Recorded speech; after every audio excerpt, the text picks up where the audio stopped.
Hello दोस्तों, मेरी channel zoology club में आप सबको स्वागत करती हूँ। ये हमारा पोल्ट्री फार्मिंग चैप्टर के अंदर पार्ट 2 नंबर वीडियो है। तो हमारा जो फोर्थ क्वेश्चन है वो है डिस्क्राइब अबाउट फाउल हाउस, मतलब फाउल हाउस के बारे में अब हम जानेंगे डिटेल्स पे। ये एक बहुत इंपॉर्टेंट टॉपिक है। तो हमारा जो फर्स्ट टॉपिक है वो है फ्री रेंज और extensive system. Fowls can reared in the hills of India without houses. ये जो फाउल्स होता है वो इंडिया का जो हिली रीजन होता है वहाँ पे हम बहुत अच्छे से उसको रेयर कर सकते हैं। उसके लिए वहाँ पे उसका कोई हाउसेस नहीं चाहिए। लेकिन अगर हम इसको प्लेन रीजन पे इसको रेयरिंग करना चाहते हैं तो वहाँ पे उसके लिए हाउसेस कंस्ट्रक्ट करना चाहिए, जिसके अंदर अर्ली मॉर्निंग और इवनिंग के टाइम पे फ्रेश और कूल एयर होना चाहिए। Next is semi intensive system. One adult foul needs 25 cubic feet of space. यहाँ पे एक एडल्ट फाउल के लिए 25 क्यूबिक फीट स्पेस चाहिए।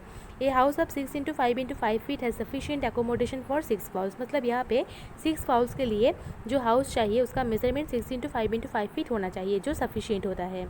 एंड ओपन शेड और verandah must be attach to this house as runway to the fowls for exercise. मतलब यहाँ पे जो फाउल का हाउस होता है वहाँ पे एक ओपन शेड और एक वरांडा होना चाहिए, जहाँ पे जो वरांडा और नहीं तो जो ओपन शेड है वो मेनली फाउल्स के जो एक्सरसाइज होता है, एक्सरसाइज करने के लिए ये रनवे की तरह काम करते हैं।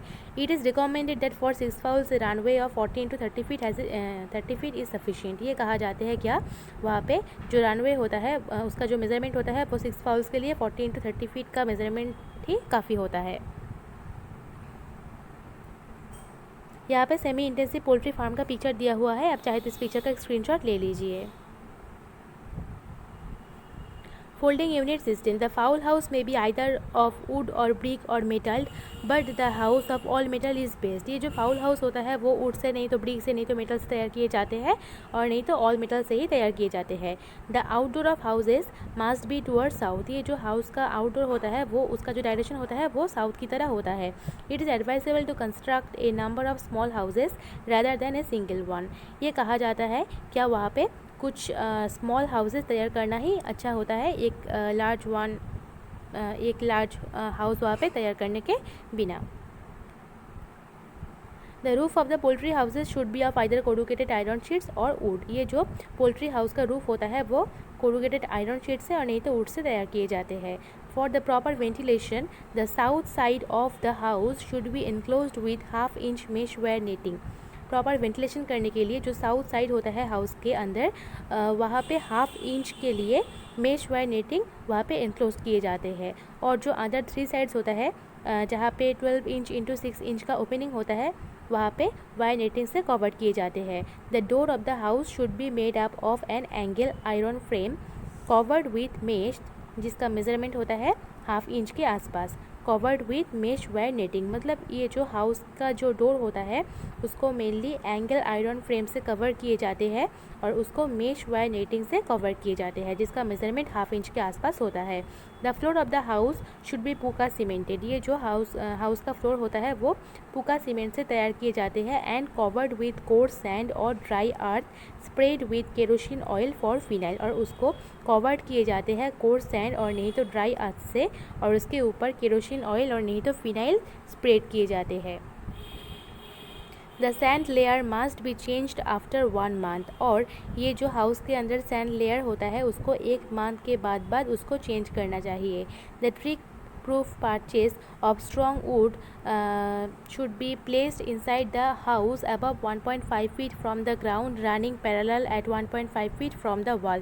ये जो टिक प्रूफ पार्टेस होता है स्ट्रॉन्ग वुड का, जिसका मेजरमेंट 3 इंच के आसपास होता है, उसको मेनली ग्राउंड से 1.5 फीट ऊंचे से और जो वॉल होता है वहाँ से 1.5 फीट पैरेलल डिस्टेंस पे उसको रखे जाते हैं। The laying nests made up of 9 inch earthen gamlas. ये जो लेइंग नेट्स होता है उसको मेनली 9 इंच अर्थन गमला से तैयार किए जाते हैं, जिसका डायमीटर 1.5 फीट होता है और जिसका डेप्थ 9 इंच होता है। Provided with dry ashes, sand और earth should be kept in the corners of the poultry houses for laying. और इसके अंदर ड्राई एशेस, सैंड और अर्थ रखे जाते हैं, और इसको मेनली एक लेइंग के लिए जो पोल्ट्री हाउस होता है उसका जो 4 कॉर्नर होता है वहाँ पे रखे जाते हैं। ए स्मॉल गमला filled with old lime and mortar and the other gamla filled with coarse shell grids should be placed in the shade to supply the necessary grit and lime is essential for the formation of eggshell। ये जो गमला होता है इसके अंदर old lime और motor रखे जाते हैं और जो दूसरा गमला होता है उसके अंदर कोर्स शेल ग्रिट्स रखे जाते हैं, क्योंकि जो एगशेल होता है उसके फॉर्मेशन के लिए ये बहुत ज़रूरी होता है।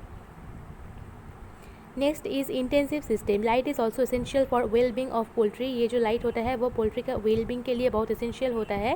So this house should always be constructed where natural light is possible without which fowls will die due to cold. इसलिए ये जो हाउस होता है उसको प्रॉपर जो प्लेस होता है वहाँ पे तैयार करना चाहिए जिस जगह पे जो नेचुरल लाइट होता है वो बहुत अच्छे से आते हैं, और नहीं तो जो पोल्ट्री हाउस के अंदर जो बर्ड्स होता है, जो चिकन्स होता है, जो ब्रूड्स होता है वो कोल्ड की वजह से वो मर जाते हैं। Near the shed door in the yard a vessel filled with clean and fresh water should also be placed. और जो शेड डोर होता है वहाँ पे एक वेसल फिल्ड क्लीन वाटर और फ्रेश वाटर वहाँ पे रखना चाहिए, और जिसका टेम्परेचर और ये जो वाटर होता है वो सन से वार्म नहीं होना चाहिए, क्योंकि अगर वो हो जाता है तब ये जो चिकन्स होता है वो कॉलेरा की वजह से मर जाते हैं।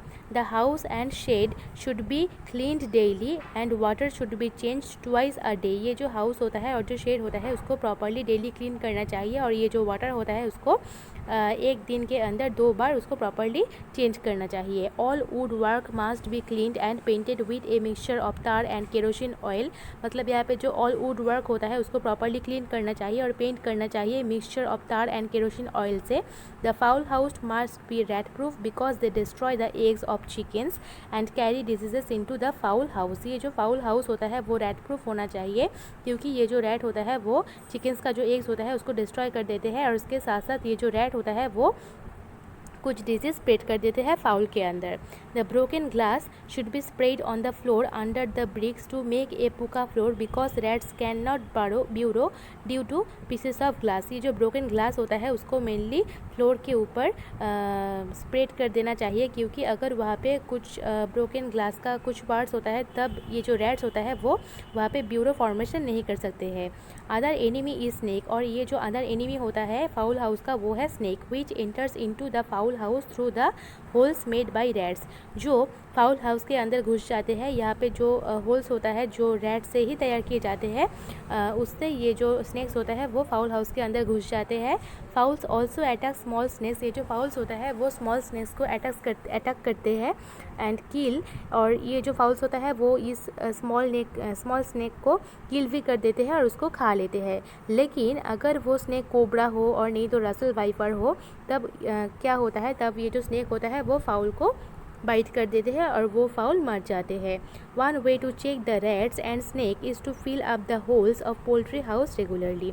और इसलिए हमको क्या करना चाहिए, वहाँ पे जो रैट का होल होता है उसको हमको प्रॉपरली उसको बंद कर देना चाहिए, तो वहाँ से कोई स्नेक और कोई रैट वहाँ पे फाउल हाउस के अंदर नहीं घुस सकेंगे। अगर आपको मेरी वीडियो पसंद आए तो मेरे चैनल को सब्सक्राइब कीजिए और इस वीडियो को लाइक कीजिए और शेयर कीजिए। Thank you.